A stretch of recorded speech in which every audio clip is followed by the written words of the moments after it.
Radio Unesa, informasi edukasi dan prestasi. Kembali dibincang Unesa Profil Prodi. Kali ini spesial, kalau dari kemarin-kemarin kita membahas seputar Prodi S1, S1, S1. Dan kali ini spesial sekali, sudah kedatangan ke Prodi D3 Akuntansi. Ya. Bapak Made Dudi Setiawan, apa kabar Pak? Baik, sehat. Mbak Farah gimana? Alhamdulillah sehat, perjalanan ke sini lumayan terik ya Pak ya, nggak mendung. Betul. Jadi saya yang ngantuk jadi sadar gitu. Diri ya. Bapak, kita akan membahas banyak sekali seputar D3 akuntansi dan apa perbedaannya dengan S1. Namun sebelum itu, boleh Bapak menjelaskan mengenai sejarah awal terbentuknya D3 akuntansi, Pak? Wah, kalau menceritakan sejarah panjang ini ya. Ada durasinya pasti dibatasi. Enggak ya? Jadi saya coba menjelaskan sejarah ya, walaupun saya masuk Unesa kan 2010 ya, tapi secara realnya 2011. Sedangkan D3 ini berdasarkan izin penyelenggaraan prodinya itu tahun 2003. Sekarang 2020 berarti 17 tahun yang lalu. Ya, Sweet 17 ya. Sweet 17. Ya, semoga tetap ini aja ya, dikenal dan dikenang oleh alumni-alumninya. Itu izin penyelenggaraan pertama 2003. Lalu izin pertama perpanjangannya turun di 2005 dari Departemen Pendidikan Nasional ya, Dikti. Nah, izin kedua perpanjangan itu turun 2008. Jadi izin penyelenggaraan pertama 2003, perpanjangan pertama 2005, perpanjangan kedua 2008. Lalu kita pertama kali memperoleh sertifikat akreditasi dari BANPT ya, Badan Akreditasi Nasional Perguruan Tinggi itu di 2011. Dan puji Tuhan kita mendapatkan akreditasi B. Jadi pertama kali 2011 itu kita terakreditasi B ya, sejak pendirian 2003. Lalu lanjut lagi akreditasi yang kedua tahun 2015 bulan Oktober, itu peringkatnya tetap sama, B. Jadi konsisten kami untuk mempertahankan akreditasi B. Dan terakhir kemarin di mana D3 ini seharusnya berakhir masa akreditasinya Oktober 2020, baru kemarin ya, berapa bulan yang lalu ya, 1,5 bulan yang lalu, itu kita mendapatkan perpanjangan otomatis tanpa divisitasi oleh pihak asesor. Nah, durasinya sampai dengan November 2025. Jadi berakhirnya tadi 31 Oktober, kita mendapatkan perpanjangan 5 tahun 2025 dengan peringkat yang sama tentunya. Ya, tanpa perlu divisitasi. Padahal kami tim sudah menyiapkan borang akreditasi kami, tetapi kami memilih untuk perpanjangan otomatis ya. Kenapa Pak? Pertanyaannya sangat kritis. Kenapa? Kenapa kami memilih itu?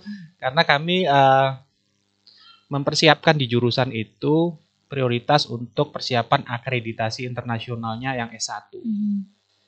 Ya kan, karena kebijakan dari institusi pimpinan itu mengarahkan agar semua prodi, terutama yang S1, S2, S3 itu untuk akreditasi internasional, targetnya itu supaya untuk meningkatkan akreditasi dari AIPT-nya, dari institusinya juga gitu. Kalau D3 juga perlu jadi akreditasi internasional kah atau hanya S1 saja? D3 sejauh yang saya ketahui untuk akreditasi internasional belum pernah saya dengar, gitu, belum pernah saya dengar, karena kan lebih pada terapan ya, sehingga 2 tahun belakangan ini itu ada kebijakan dari Kementerian untuk Pendidikan untuk mengarahkan D3 menjadi D4, diploma 4, ya, dengan sistem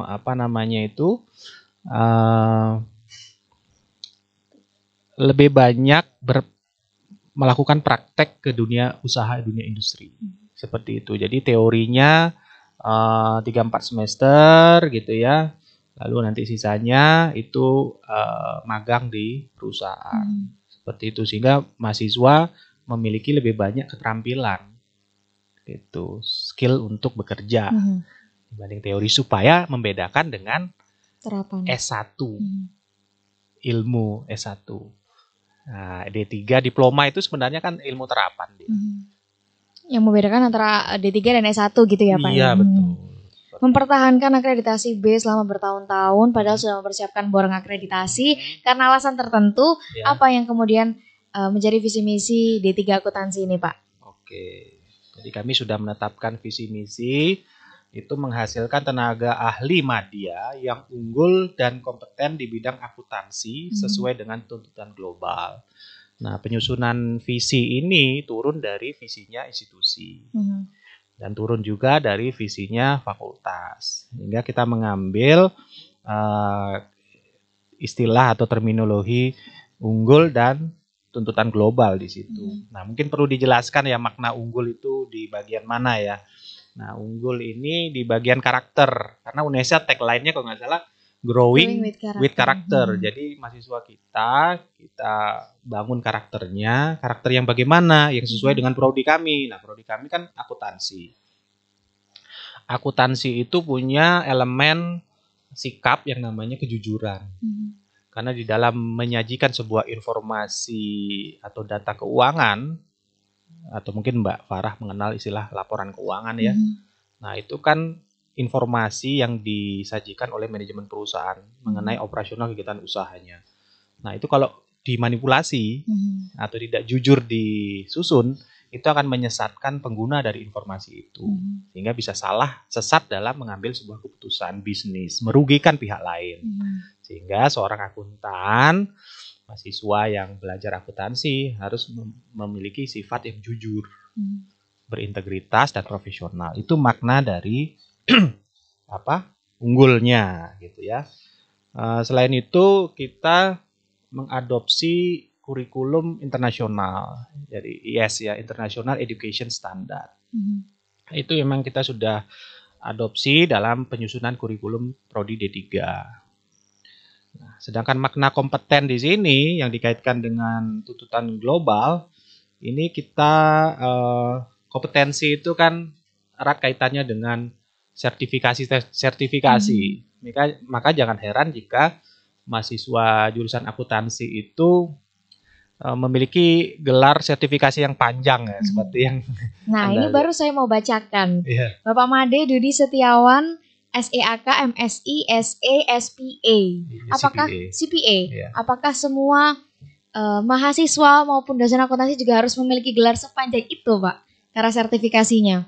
Ya, bukan karena saya memiliki sertifikasi itu ya, tapi tuntutan dari profesi akuntansi ini untuk memiliki sertifikasi untuk dapat dikatakan kompeten ya, dan dapat nanti bekerja secara profesional ya. Karena indikator kompetensi itu dapat juga dilihat dari apakah dia memiliki sertifikat. Seperti itu. Selain ijazah. Jadi di gelar-gelar tadi itu ada gelar akademik. Kalau gelar akademik sarjana ekonomi, magister sains itu doktor, itu adalah ijazah akademik ya. Sedangkan AK, CA, CPA, nah itu merupakan gelar profesi. Nah, gelar profesi itulah yang akan digunakan untuk bekerja setelah mahasiswa lulus. Begitu. Berarti semua mahasiswa D3 akuntansi juga harus melakukan sertifikasi kah, Pak? Iya, iya. Dan UNESA memiliki lembaga sertifikasi profesi kan, LSP. Nah, di LSP itu ada 2 sertifikasi, yaitu tenaga ahli madya akuntan, tenaga akuntan ya, teknisi akuntan. Nah, itu sudah diakomodir oleh institusi di bawah naungan dari BNSP ya, Badan Sertifikasi Negara ya, profesi. Nah, sedangkan di asosiasi profesi sendiri itu ada namanya IAI dan IAP. Kalau IAI itu adalah Institut Akuntan Indonesia. Gelarnya CA, Certified Accountant. Pemilik CA ini punya peluang untuk berwirausaha, menjadi entrepreneur di bidang jasa akuntansi, mendirikan kantor jasa akuntan, kantor jasa KJA, kantor jasa akuntan. Tinggal mengurus saja izinnya ke Kementerian Keuangan. Dengan memiliki sertifikasi itu CA, ya, betul. CA. Jadi si mahasiswa ini bisa melanjutkan untuk mengikuti ujian CA. Ya, prosesnya dia bisa mengikuti 1 tahun review ya di PPAK. Kebetulan Unesa nggak punya PPAK, kami nggak punya PPAK. Pusat Profesi Akuntan ya. Jadi sebuah kayak lembaga gitu, lembaga pendidikan dan profesi untuk mempersiapkan mahasiswa belajar, menguasai materi sehingga pada saat lulus bisa ini. Mungkin kemudian akan dibangun atau dibentuk PPAK dalam Unesa ya Pak? Ya, semoga doakan saja. Oke, setelah ini kita akan bahas banyak lagi mengenai mahasiswa D3 Akuntansi. Jangan kemana-mana, tetap di Bincang Unesa Profil Prodi.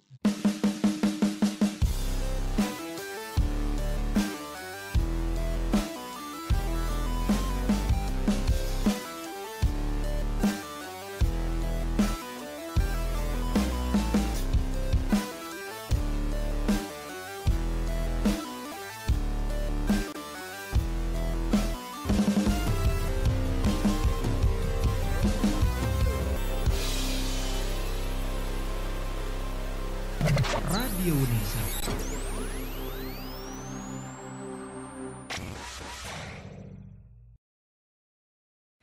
Radio Unesa Informasi Edukasi dan Prestasi hadir sejak 13 Februari 2020 bertepatan dengan Hari Radio Sedunia. Radio Unesa memenuhi kebutuhan informasi seluruh sivitas akademika Unesa dan masyarakat. Melalui informasi edukasi hingga hiburan disajikan selama 24 jam non-stop. Rekan Unesa bisa mendengarkan via streaming di radiounesa.com atau www.unesa.ac.id.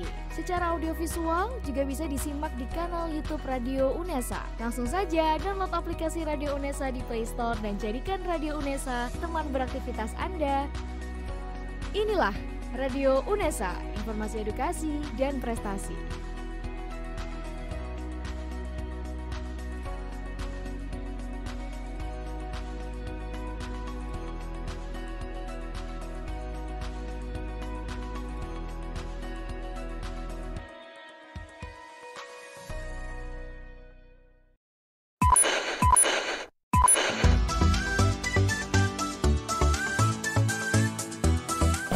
Radio Unesa.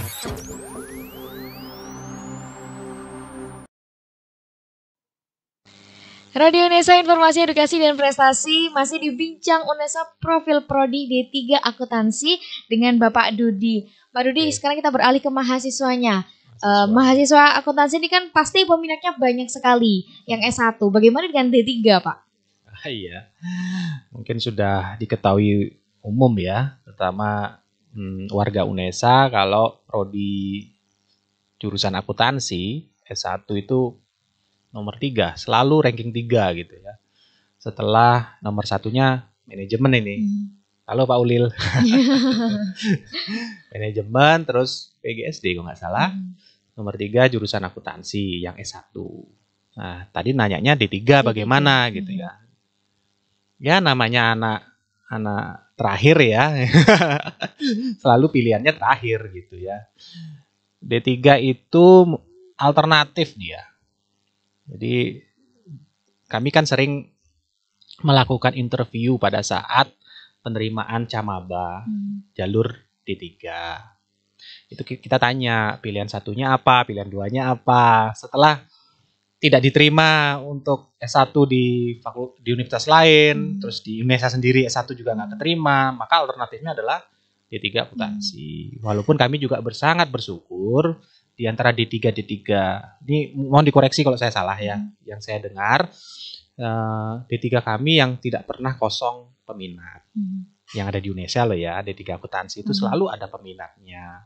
Bahkan kami kurang-kurangi. Kalau 2015 ke bawah itu peminat kita luar biasa ya. Kalau dari data sistem informasi Unesa itu 2014 kita punya daya tampung 48. Tapi peminatnya 2 kali lipat, 86. Angkatan 2015 sama, kita buka 48 daya tampungnya, akan tetapi peminatnya ini 3 kali lipat bahkan 4 kali lipat, 182. Ya. Terus 2015 daya tampungnya kita turunkan 40, peminatnya juga tetap banyak 145. Dan terakhir angkatan 2017 itu kita buka 39. Itu yang mendaftar 104. Yang kita terima tahun 2017 31. Dan kenapa saya tidak cerita 2018, 2019, 2020? Karena kita melakukan kebijakan moratorium. Seperti apa itu, Pak? 3 tahun kita tidak menerima camaba. Itu yang kami tadi sebelum off air itu ya, pada saat off air saya jelaskan ke Mbak Farah ya, bahwa harapan kami yang di jurusan akuntansi itu tinggi gitu loh, untuk mendirikan atau membuka prodi S2 akuntansi dengan tetap menyesuaikan dengan jumlah SDM yang kami miliki, jumlah dosen yang kami miliki. Sehingga salah satu harus relakan begitu ya. Waduh, ini menggunakan bahasanya agak sulit buat saya mencari kata-kata yang tepat gitu ya. Jadi saya ini mungkin akan menjadi Kaprodi D3 Akuntansi yang terakhir. Tahun ini terakhir ya, Pak ya? Tahun ini terakhir, angkatan 2017. Masa studinya kan 3 tahun ya, atau 6 semester. Ya mereka di 2021 besok Gasal ini udah semester terakhir mereka. Dan saya informasikan saja ke Mbak Farah bahwa jumlah mahasiswa D3 sekarang yang tersisa itu angkatan 2015 jumlahnya 3 mahasiswa, 2016 5 mahasiswa, 2017 juga 5 mahasiswa. Jadi kalau di jumlah total kami punya mahasiswa tersisa 13 orang dari 3 angkatan. Nah 2015 kemarin atas kemurahan hati Pak Rektor ditambahi 1 semester kan ya. Seharusnya mereka sudah selesai kemarin. DO harusnya sekarang. Tapi diperpanjang karena pandemi. Ya, perpanjang karena pandemi. Tersisa 3 orang. Nah, 3 orang ini doain aja bisa kami selesaikan di semester Gasal ini ya. Gasal ini. Dengan 2017-nya. 2017 iya. Kalau bisa semuanya selesai. Jadi kami sudah tidak memiliki mahasiswa lagi di prodi D3 Akuntansi. Wah, kalau sudah itu yang sudah saya jelaskan, tidak perlu lanjut lagi nih ceritanya. Kita sudah menutup perbincangan ini ya, Pak. Sudah menutup perbincangan ini.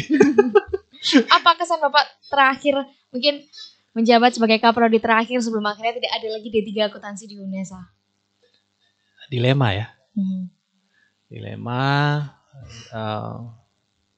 karena semua tidak berharap untuk berakhir kan gitu. Membuka prodi itu kan tidak mudah. Kami bertanya kepada foundernya ya, Ibu Profesor Haryati itu salah satu pendiri ya, yang berjerih payah beliau untuk membuka prodi D3 bersama dosen-dosen senior lainnya di jurusan akuntansi. Tidak mudah membuka prodi D3. Penuh dengan rintangan, halangan, beban pikiran, tenaga, dan lain sebagainya. Sama dengan saat kami sekarang ini membuka prodi S2 ya. Banyak sekali tantangannya. Untuk menutupnya itu mudah. Dan saya diberikan kesempatan untuk menutup. Itu kan pekerjaan mudah buat saya. Karena tinggal menutup pendaftaran, selesai. Menutup pendaftaran 3 tahun ini. Kita tutup dan kita proses penyelesaian masa studi, dan Pak Dekan selalu memonitor, Pak Dr. Anang selalu memonitor, Pak Dudi gimana nih, mahasiswa D3 sudah habis belum? Saya tahu misi beliau adalah untuk mendorong prodi S2 akuntansi ini segera buka supaya dosen-dosen D3 yang jumlahnya 6 orang ini bisa pindah home base ke S1 sehingga yang dosen-dosen sudah punya gelar S2 punya gelar doktor, maaf, itu masuk di home base-nya S2 gitu. Itu apa ya. Bapak tidak merasa sedih setelah melakukan perjuangan menjadi Kaprodi 2 periode ya, Pak ya? Ya, periode pertama PLT saya. PLT karena memang secara apa namanya itu, jabatan ini belum pantas sebenarnya jadi pejabat gitu ya, masih asisten ahli. Jadi kan ini terus di visi misi pertama itu saya sampaikan bahwa Prodi D3 ini perkembangannya itu ada dari dalam internal kami dan dari eksternal. Kalau dari eksternal itu terkait dengan minat mahasiswa untuk masuk ke prodi kami. Ya, minatnya itu bukan minat yang antusias. Ya, ini jujur aja saya katakan, tidak semuanya antusias, walaupun ada yang memang serius ingin masuk D3 untuk mendapatkan ilmu terapan gitu ya. Tapi ada yang seperti tadi saya jelaskan, sebagai alternatif daripada nggak kuliah gitu ya, dan dipaksa orang tuanya, sehingga apa yang terjadi, banyak mahasiswa yang putus studi gitu loh, tanpa jelas ceritanya, tidak lapor kepada kami. Tiba-tiba saja mereka di semester 2 atau di semester terakhir 5 gitu ya, menghilang. Mungkin karena mereka bekerja dan lain sebagainya, tidak lagi menyelesaikan, sehingga banyak sekali mahasiswa yang putus kuliah tanpa informasi pada kami. Nah, itu dari faktor eksternal itu, sehingga kami sendiri juga berpikir bagaimana ini melanjutkan program studi ini. Lalu tantangan berikutnya yang dari luar juga alih ke D4. Nah, untuk alih ke D4 ini juga kan butuh kerjasama dengan dunia usaha industri. Ya, banyak kerjasama dengan dunia usaha industri supaya mahasiswa kami ini bisa berpraktek atau menerapkan keterampilan pengetahuannya di keterampilan kerjanya gitu. Nah, ini yang kami masih terkendala. Kami harus merumuskan kurikulumnya, menambah 1 tahun lagi atau 2 semester lagi. Itu kan akhirnya kami berpikir kenapa nggak S2 aja yang kita bangun gitu. Dan kita melihat SDM di jurusan akuntansi sudah banyak yang memiliki gelar doktor atau S3 gitu loh. Sehingga ya sudah, itulah yang jadi pilihan dari kami. Faktor internal eksternal kami rumuskan, kami sepakati. Ya sudah, kita buka S2 akuntansi, kita tutup yang D3 demi kebaikan.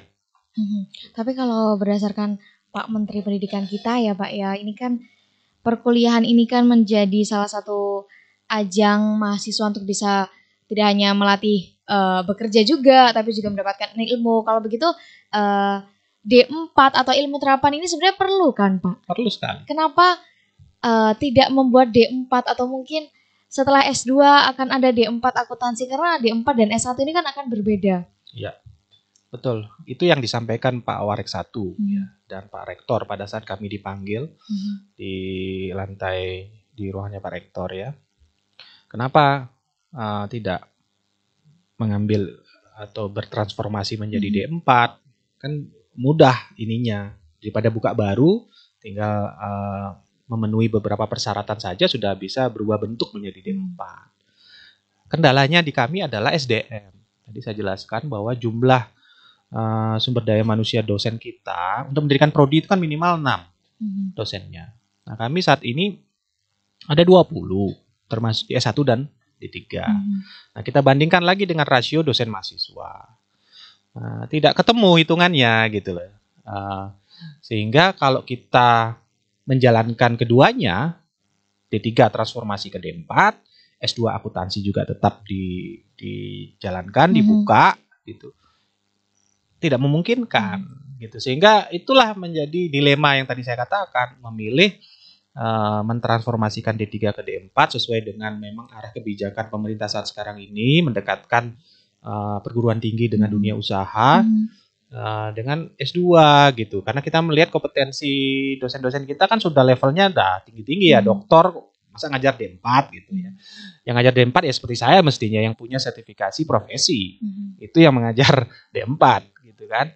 Dan kendala lainnya seperti saya katakan tadi, kerjasama, membuka ruang-ruang kerjasama dengan dunia usaha industri, di mana di situ yang masih terjadi belum ada keselarasan gitu loh, kesepahaman.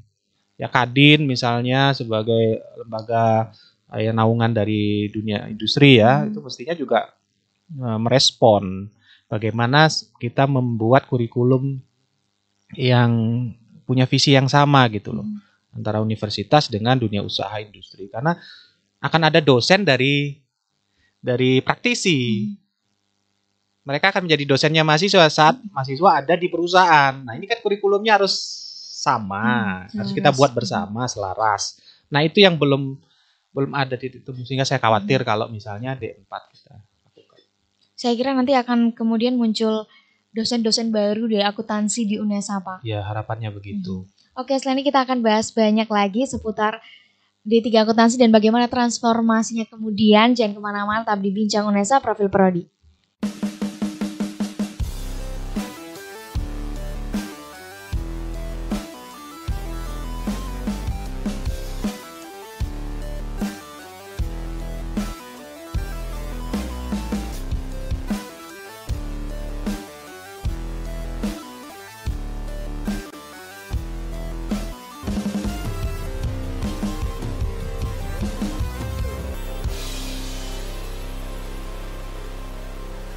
Radio Unesa.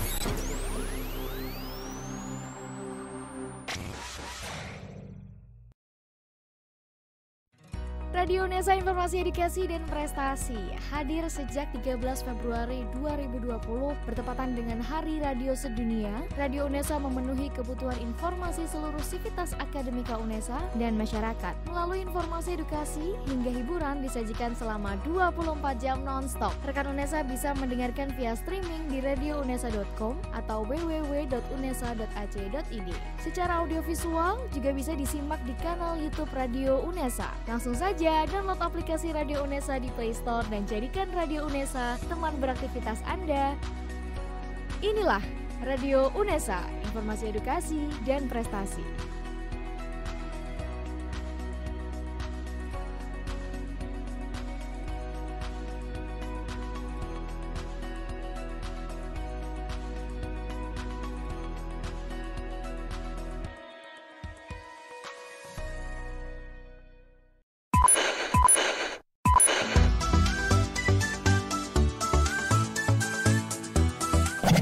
Radio Unesa.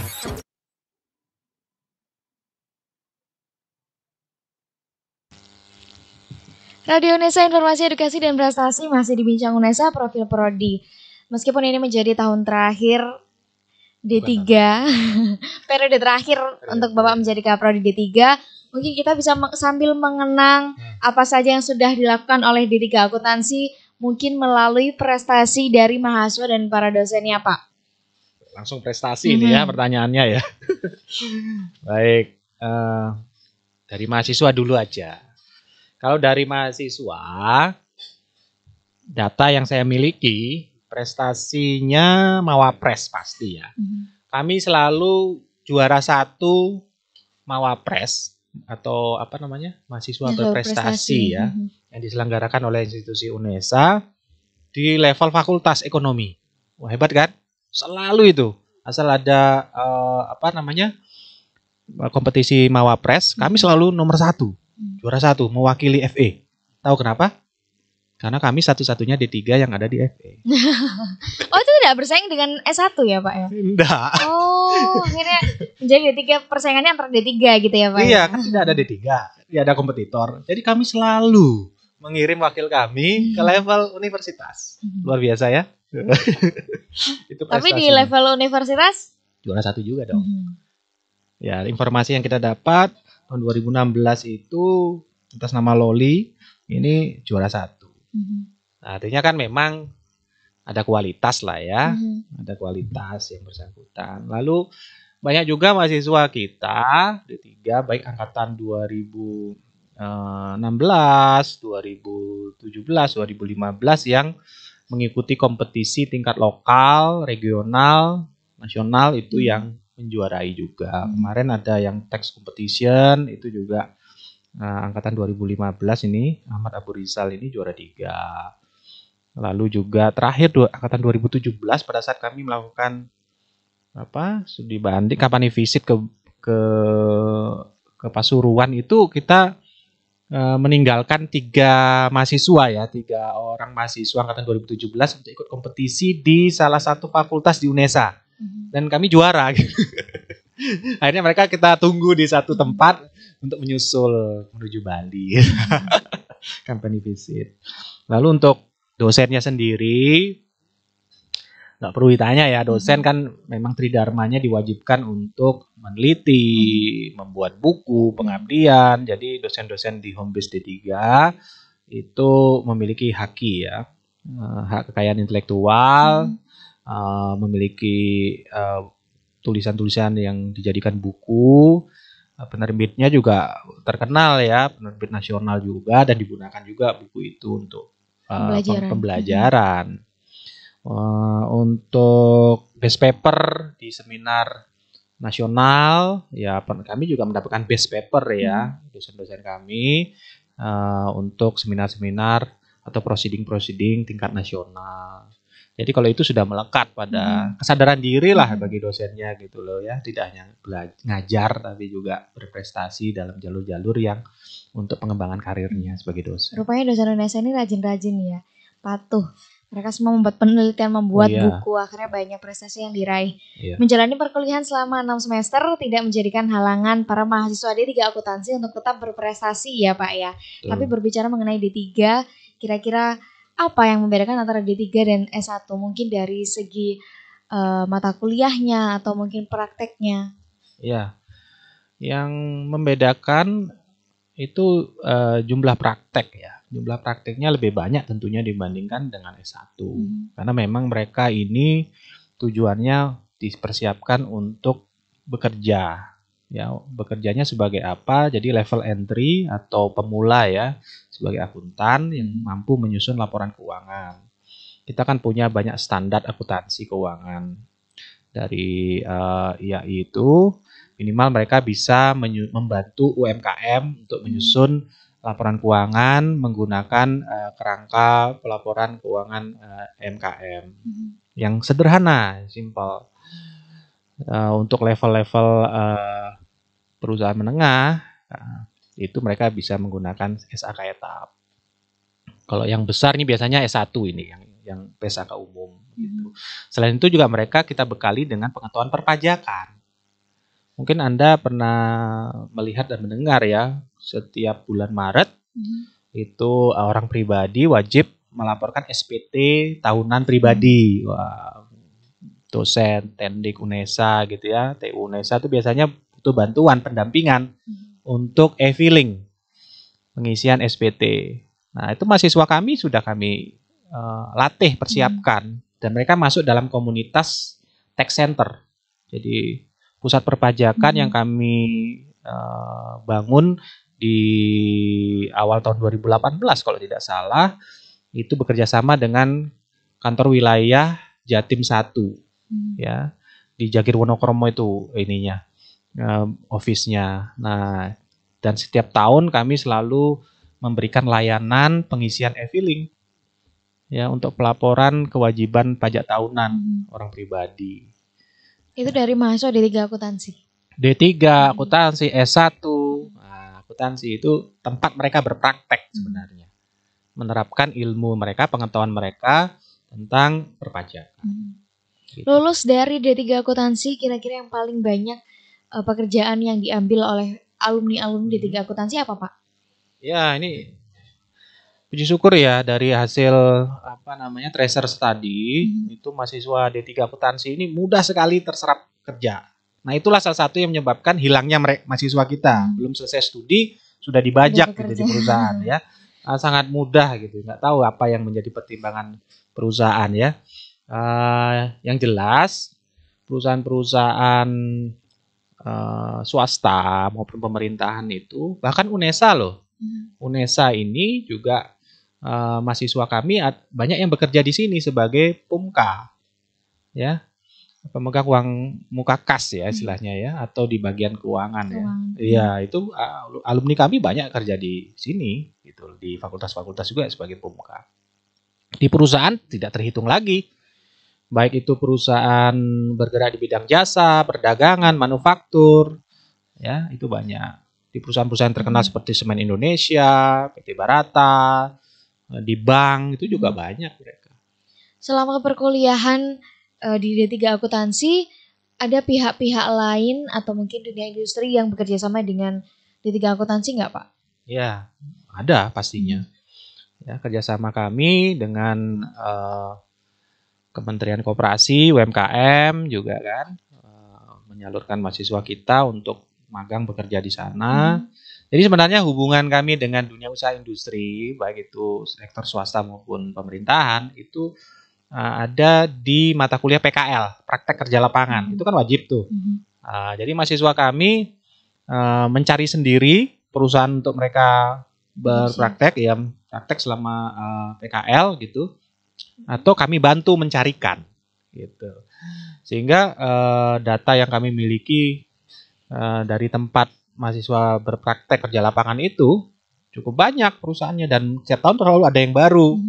Dan rekam jejak dari mahasiswa kita yang berpraktek itu akan menjadi alas dasar bagi perusahaan untuk merekrut lagi mahasiswa kami.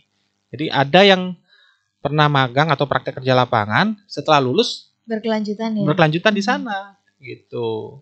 Jadi kemudian bagaimana Pak lanjutan kerjasama antara dunia industri dan juga D3 akuntansi kalau D3 akuntansi ini sudah tidak ada lagi? Ya buat mereka sih nggak ada masalah ya. Yang masalah buat kita sebenarnya di internal kita gitu kan. Artinya kita memilih untuk mengambil peluang yang lain gitu ya. Yang tadi saya katakan dilemanya adalah ya kita nggak bisa jalan dua-duanya, kita harus memilih salah satu. Ya visi misi kami kemana arahnya gitu kan, transformasi kemana arahnya. Ya kami ingin lebih fokus lagi ke keilmuannya, ke keilmuan akuntansi untuk mencetak mahasiswa yang mampu secara nalar analisis untuk menyusun atau membantu menyelesaikan laporan keuangan begitu, menggunakan laporan keuangan dalam pengambilan keputusan. Ya, itu kalau D3 kan lebih ke praktek terapan gitu tadi. Kalau misalnya suatu saat nanti S2 sudah terbentuk ya Pak ya, sudah jalan, terus kemudian SDM di akuntansi juga sudah banyak, apakah akan mudah untuk membuka ilmu terapan lagi D3 lagi atau mungkin D4 lagi Pak? Kalau kita sudah memiliki acuan ya, artinya kita melihat di Fakultas Ekonomi universitas lain yang punya prodi D4 akuntansi yang eksis, dan kita melihat juga respon dari dunia usaha industri terhadap prodi D4 bagus, ya kemungkinan kita kalau SDM kita banyak, ya kan, kita punya kerjasama dengan dunia usaha industri juga banyak, ya mungkin kita berpikir ke situ, tapi belum pasti untuk kita mendirikan. Gitu. Toh saat sekarang ini Pak Menteri yang baru, yang muda ini punya kurikulum Merdeka Belajar, Kampus Merdeka, ya, yang mana semester 5, 6, 7 itu mahasiswa diberikan kebebasan untuk memilih apakah dia akan magang di perusahaan selama 1 semester, ya kan? Apakah dia akan mengambil mata kuliah di prodi lain untuk meningkatkan skill mereka. Nah, itu kan ciri dari sebenarnya mahasiswa dibebaskan untuk menyenangi atau mencari tahu apa yang dia butuhkan untuk nantinya dia bekerja, ya, untuk dia berkarir setelah lulus. Nah, sebenarnya itu kan kalau penilaian saya ya, itu seperti D4 lah, diploma esensinya gitu loh. Jadi mahasiswa tidak hanya keilmuannya saja langsung yang terjun ya Pak ya, diberikan wawasan, tapi juga keterampilan bekerja. Nah itu loh. Jadi sebenarnya akhirnya kan abu-abu nih. Ya lebih baik S2 lah. Akhirnya memutuskan untuk fokus di keilmuan ya Pak ya, atau juga mengikuti kurikulum Merdeka Belajar yang baru. Iya betul. Mahasiswa kita juga ada keterampilan magang, ya kan, kewirausahaan dan lain sebagainya. Tapi kenapa saya malah merasa kehilangan D3 ya? D3 ya Pak ya. Tapi kan saya tetap ada di Fakultas Ekonomi. Baik Bapak, mungkin ini menjadi pertanyaan terakhir. Harapan Bapak ke depannya baik terhadap alumni D3 akuntansi maupun terhadap S2 yang akan dibentuk seperti apa? Harapan saya S2 proposalnya segera selesai dan segera diajukan, sehingga kita tahu kekurangannya di mana, dan ya setahun depan atau 2 tahun lagi kita bisa menerima mahasiswa S2 S2. akuntansi. Itu harapannya. Untuk yang D3 sendiri, karena saya sebagai Kaprodi D3, kami sejak 2018 sampai dengan sekarang tidak menerima mahasiswa baru. Dan mahasiswa yang tersisa itu jumlahnya 13 dari 3 angkatan, 15, 16, dan 17. Sesuai arahan pimpinan, kami akan menyelesaikan, sehingga dosen-dosen yang ada di home base Prodi D3 Akuntansi bisa dialihkan ke S1 Akuntansi, dan yang dari S1 Akuntansi memiliki gelar doktor itu bisa dialihkan ke home base-nya di S2 Akuntansi. Begitu. Dan harapan saya nih kepada para alumni ya, adik-adik alumni D3 Akuntansi, jangan bersedih hati gitu. Kalian juga memiliki yang namanya ikatan alumni jurusan akuntansi. Melebur di situ ada S1, ada D3. Tetap berkomunikasi, saling mendukung. Bahwa tidak berarti kalau prodinya hilang, kalian nanti susah mencari misal dokumen-dokumen akreditasi. Tetap tersimpan dengan baik. Data-data kalian tetap tersimpan dengan lebih baik. Dan kami berterima kasih kalian-kalian yang sebagai alumni lulusan mampu memberikan kontribusi baik kepada jurusan akuntansi, khususnya Prodi D3 Akuntansi. Kalau kami meminta data, meminta informasi berkaitan dengan lowongan pekerjaan di tempat kalian juga terbuka, kalian juga merespon kalau kami lagi menyusun kurikulum baru gitu. Harapan saya tetap semangat ya, tetap semangat menghadapi kondisi seperti sekarang yang pandemi ini, selalu adaptif dengan perkembangan teknologi terkini agar Anda sebagai akuntan tetap relevan dengan perkembangan zaman. Saya rasa itu Mbak Farah yang bisa saya sampaikan.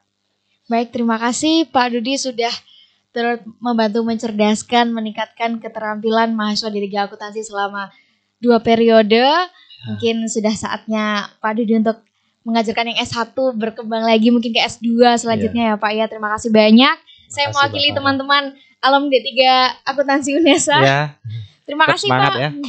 Dan saya juga mengucapkan terima kasih karena sudah hadir di sini. Kita sudah sharing banyak hal seputar D3 Akuntansi dan mungkin keluh kesah dan harapannya kemudian. Jangan kapok-kapok untuk datang ke sini lagi Pak. Mungkin suatu saat menjadi Kaprodi S2.